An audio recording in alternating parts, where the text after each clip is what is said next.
Une fois n'étant pas coutume, il convient de dénoncer la falsification de l'histoire par ceux dont le jeu pervers dans l'opposition naguère, comme aujourd'hui au pouvoir,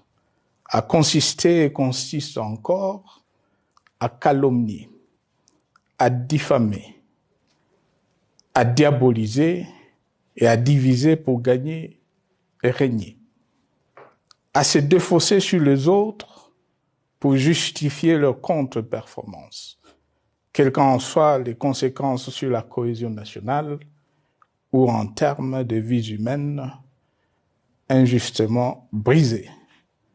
ou perdues. Une preuve, s'il en fallait encore, vient de nous en être donnée une fois de plus. Il y a quelques jours, en effet, suite à une simple rumeur de la rue ou des réseaux sociaux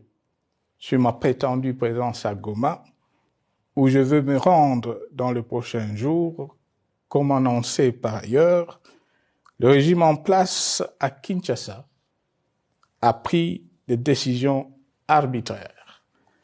avec une légèreté déconcertante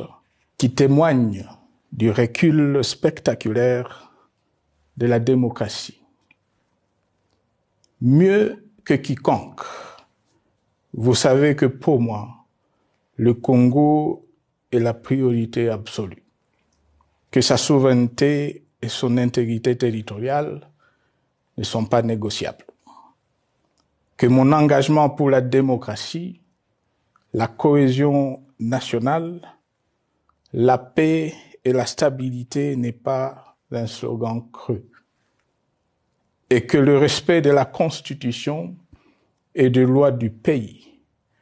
autant que celui de la parole donnée, sont sacrés. Militaire, j'ai juré de défendre la patrie jusqu'au sacrifice suprême. Hier au pouvoir, aujourd'hui en dehors du pouvoir, je demeure plus que jamais fidèle à ce serment. En ce moment où le pays est de nouveau divisé, appelé par le destin, j'ai le devoir d'œuvrer à la recherche de la paix et de contribuer